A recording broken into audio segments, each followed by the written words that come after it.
Hi guys, and welcome back to the SA Games podcast.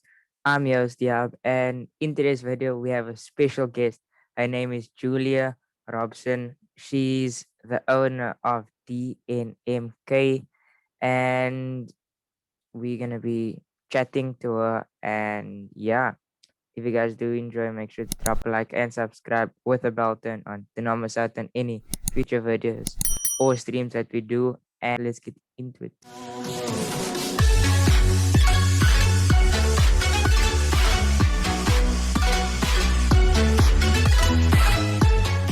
So I think that there's a common misconception among casual gamers that only boys are pro players. And here you are breaking the stereotypes. So can you tell us what made you get into the gaming scene and why did you start streaming? So I got into the gaming scene, more so the competitive scene, because I wasn't really ever a casual gamer. Like I don't really do like first person, playthroughs or anything like that. My Mm, thing was like always competitive gaming. So my younger brother, he's 4 years younger than me.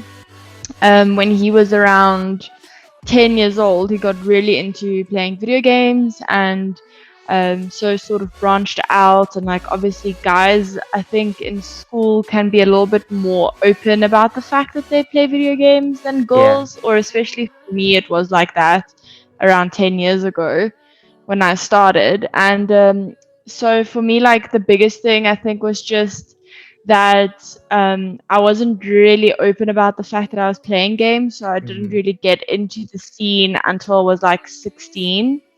And then I started going to LANs, which really like introduced me to esports. I went to yeah. organized chaos in Cape Town for like 3 years straight when it was at the Belva Velodrome. Like I went every single month with my brother, and we used to play Call of Duty, and we were introduced to the online sphere.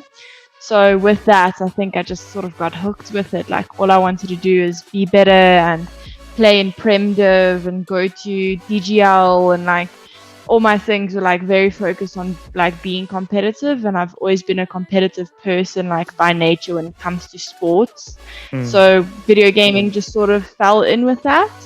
And with streaming, I was told in university by one of my close friends, mm, who was also a Call of Duty player at the time, and he was like, "Listen, you have a really good brand, and there's a bunch of people that's starting to stream on Twitch, and they're doing really well for themselves. So, like, if you want to try and make this a career, you should really start streaming." So I started streaming, and at the time I was playing for Energy Esports, their female team for yeah. Counter Strike.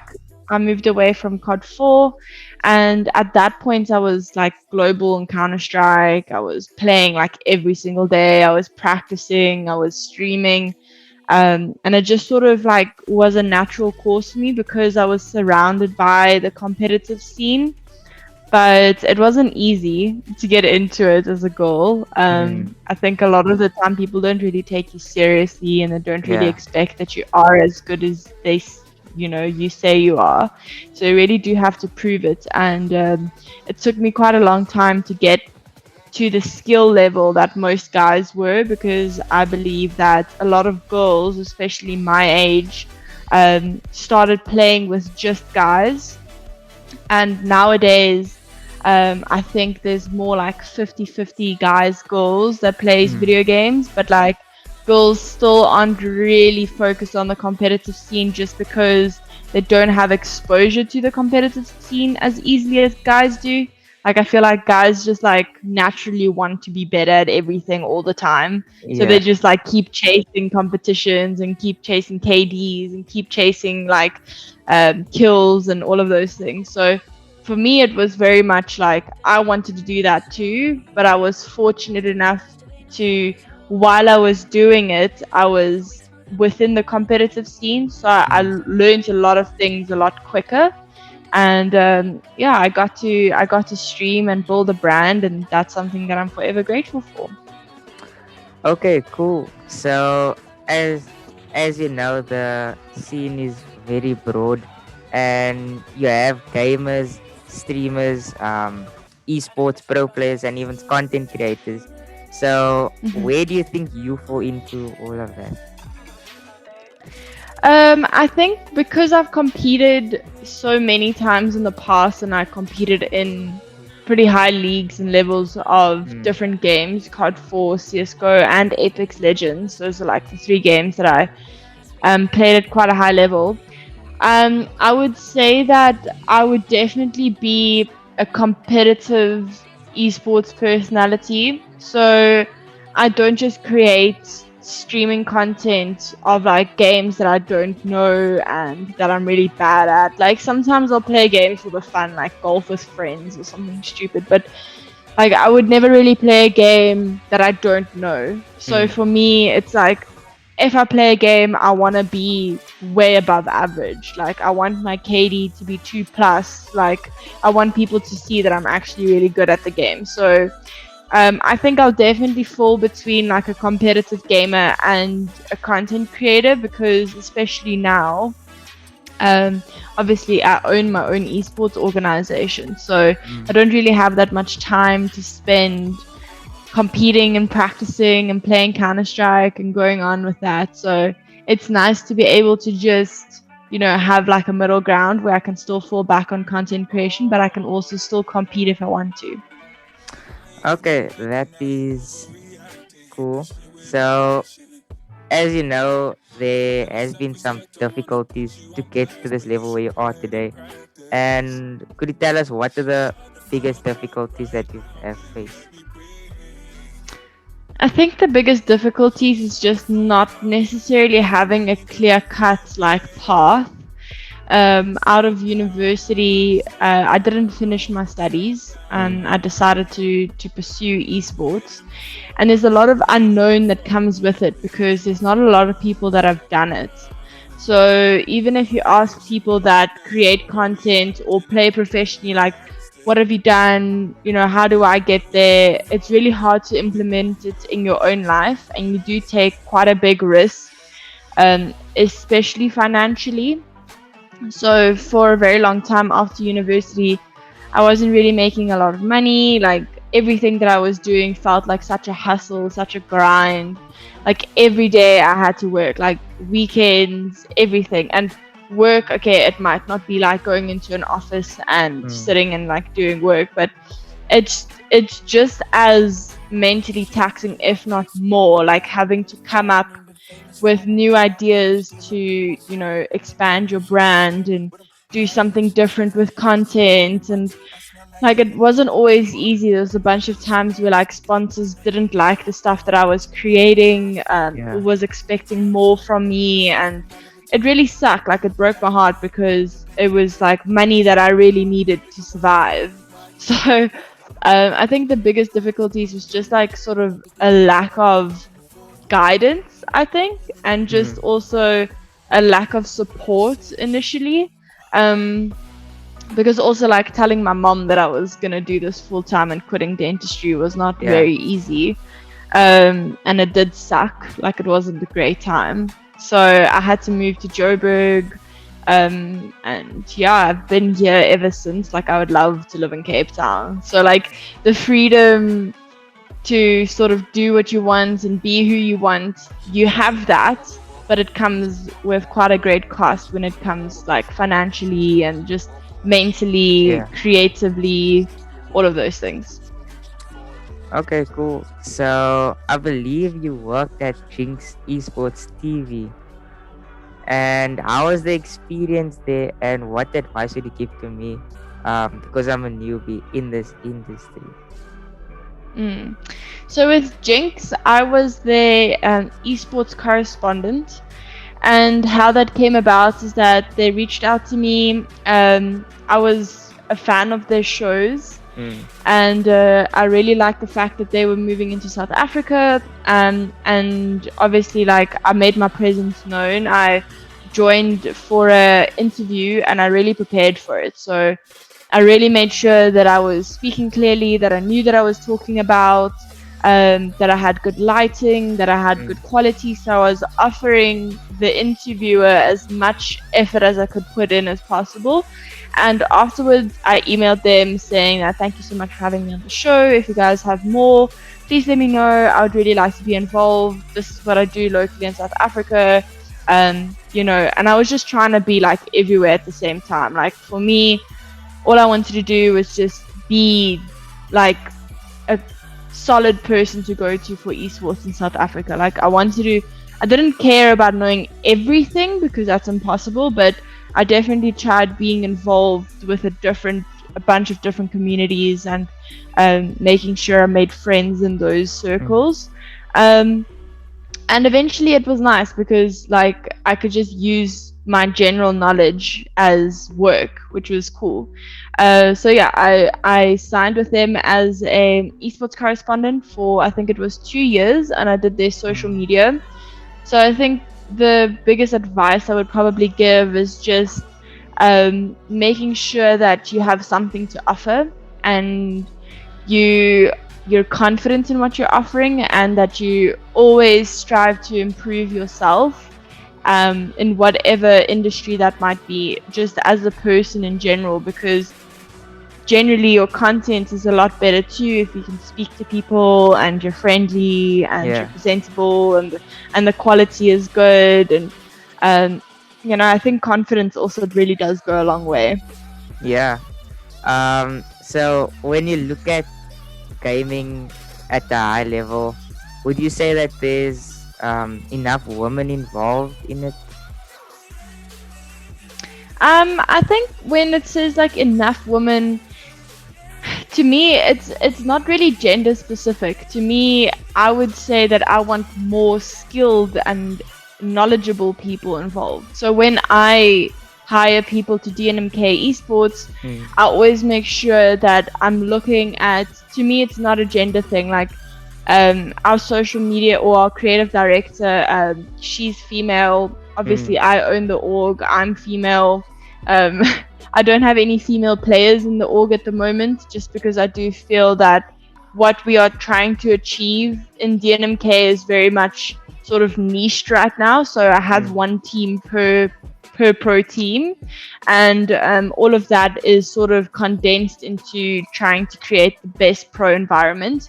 And I am yet to find a group of girls that compete in the male leagues that really puts in that effort. And I'm not saying that they can't, I'm just saying that we as an industry, we still need to go a little bit further, where it creates an environment where more girls push more girls to go further and further and further, and like actually start rivaling the top 5 teams in South Africa for a spot. And that has not happened yet. So, and that's just fact. But when it comes to, the balance, I think it's nice to be able to have show off the female presence in esports, and that being done through content creation and highlighting players that are extremely talented and do fantastic things for the scene.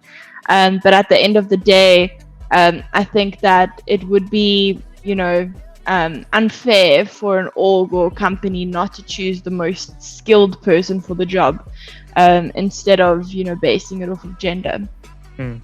So earlier, you talking about DNMK.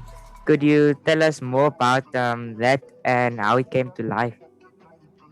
Yeah, sure. So DNMK eSports is a esports organization that I started in May of 2020. I got reached out by an investor, and they would really like to start an esports organization in South Africa, primarily focusing on the elite esports teams in South Africa, with the hopes of internationalizing our scene a little bit more. So naturally, we really went like full force with branding. We went full force with content creation. So myself and Tendo is the 2 content creators for DNMK eSports. We currently have 4 teams in Warzone, Rainbow Six Siege, and Counter-Strike and Apex Legends. And they're all doing really, really well. We actually have 1 international player, or rather we've expanded our Apex Legends team to a Middle East and Africa representation instead of just a South African team. So we have a guy from Turkey called Clutch. He also streams very frequently. Very, very talented player. And yeah, we're happy to have all of them as a team as well. So we're just trying to create an esports org that rivals all the other top orgs, and I feel like we're already there and doing that. And the next step, modus operandi, is to really just try expand the esports scene as a whole to a more commercial market and expand it to the marketing opportunities of other corporate partners and other corporate brands. So we really wanted to take it to the next level. Okay, cool. So I see that you guys mostly play Europe tournaments.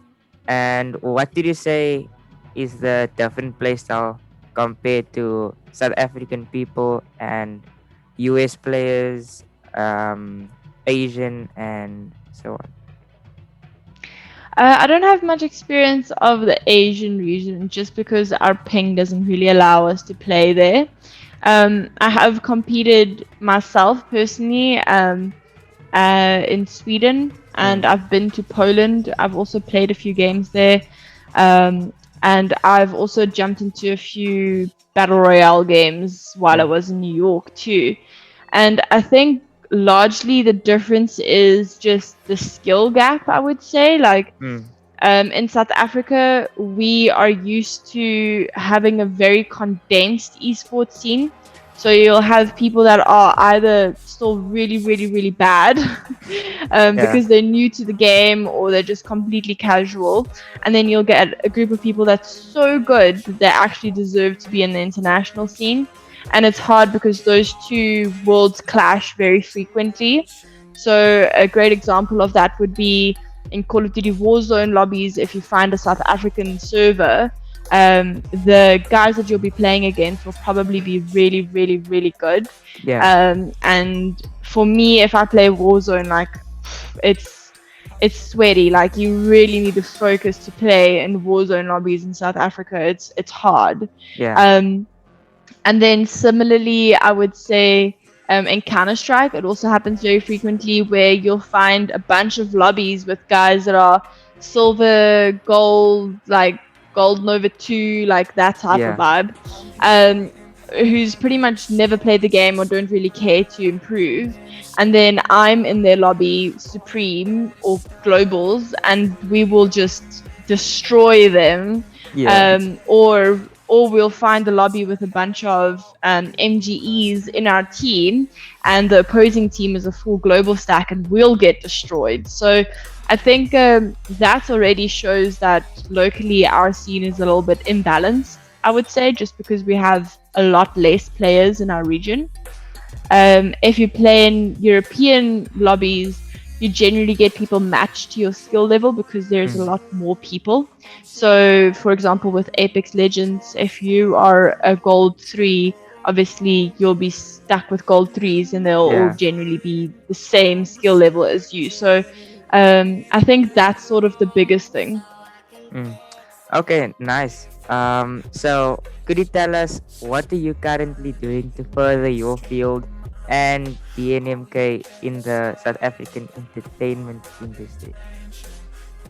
Of course, yeah, I like that you said entertainment industry because it really is sort of becoming that in a sense. I think we need to all see what made esports big internationally was entertainment factor, and it was the fact that people can go to stadiums and watch esports games, and it will be booked out, and people wanted to watch streams, and there's 500,000 viewers watching a Counter-Strike match happening across the world. And that's sort of something that I don't think necessarily is completely possible in South Africa just yet, unless it would be something like Fortnite or FIFA. I think those are like probably the two most popular games in the country. But that just shows that we have a really big gap to fill between the international scene and what we're doing locally. And mostly the reason for that would be just the commercial reach that we have. Like, gaming isn't really that commercial just yet. So Yeah. in South Africa, there's a lot of gamers, but they will be sharing their content on TikTok and on Instagram, and they're not really competing in local tournaments. So Yeah. what we should be trying to achieve is rather getting people involved into the esports scene, and growing the followings and presence of esports teams and organizations, and just generally influencers as well, like myself and Tendo. So I think a large focus on that is currently marketing, Yeah. and just making sure that we're building the brand to the best of our abilities when it comes to looking at what's trending internationally and trying to incorporate that into DNMK. At the same time, not losing focus on our professional teams and making sure that they compete to their best abilities. Yeah. Okay. Cool. So for my last question, when you're not streaming or making content, what does your everyday life look like? Well, every day I wake up around 8, sometimes 9. And then I will work all the way straight through until midday. I generally take a break then where I go to gym for a minimum of an hour. I Yeah. generally spend more time there. Fitness has always been a really big focus for me because it's something that was a personal goal that I'd like to achieve for myself, and just staying healthy. There's a lot of things that I think in the world right now that people need to realize that health is one of the biggest sort of privileges that you can have. And you need to really take care of yourself, especially in this time with COVID. So I really try to do that, and I really try to focus on my health and my fitness. And when I come back, generally I have my afternoon set out for meetings. So I'll be having a lot of calls, a lot of chats. I also really try to educate myself as much as possible. So Yeah. whenever someone DMs me on Twitter with something interesting, I will always be like, hey, come chat with me on Discord from 2 o'clock, just so that I can hear what you have to say. And I take those notes in because it's important, especially for someone that can influence the scene, to make sure that you're, treating the community correctly. And yeah, at night, I stream 3 times a week. So I stream Mondays, Wednesdays, and Fridays. And my goal is to reach partner at some point. I'm not putting a timeline on that, but I'm really hoping that things do ramp up. This will be my 3rd attempt at streaming and getting there, whilst doing a bunch of other things too. So I've never really done streaming full time. I've always had something else going on too. And then I do spend a lot of time just sort of trying to chill and recuperate, because I did push myself a little bit too hard and around 2018, 2019, where I really wasn't taking any breaks with work, and I just burnt out, and I just needed to take 3 months off where I just didn't want to play games, I didn't want to stream. I was just doing too much of it. And I think that's also something that a lot of people kind of forget. It's gaming is a lot of fun, don't get me wrong, but as soon as you start doing it for a living, then the fun gets taken out of gaming, because you're not just doing it in your free time, you're doing it all the time. There was a time where I was literally woke up in the morning, got ready, filmed an entire YouTube video for 4 hours and edited it. Took me 4.5 hours or something ridiculous to do all of that. And then I would still have my meetings and still have to go do a bunch of stuff. And then at night I'll be streaming, and I'll do that every single day for months. And it didn't get me anywhere. And I was just this is making me go crazy. So I think it's also very important to just make sure that you're taking care of yourself and doing something sustainable. Okay, cool. So before we end off the episode, could you just tell the listeners where they could find you? Absolutely. So Twitch, obviously, all of my handles are the same. I've tried to make it so that it's easy for people, but it's just at Julia Bish Robson, and one word, lowercase, no underscores, just Julia Bish Robson. And you can find me on Twitch, Twitter, Instagram, and Facebook. Mm. My two most popular sites and places that I try to push the most content would be Instagram and Twitch. So I would highly recommend that if you guys have those platforms, check it out, because I do quite a bit of giveaways and a little bit of special offers and all of those things on those places. And then obviously DNMK is also all the same everywhere at DNMKGG, or lowercase one word. And that is Twitter, Facebook, Instagram, and Twitch also. So yeah, go check it out. Okay, cool. Thanks for taking the time to be on the podcast, and I hope we can chat more in the future. Cool. Thank you so much for having me. Cool. Thank you.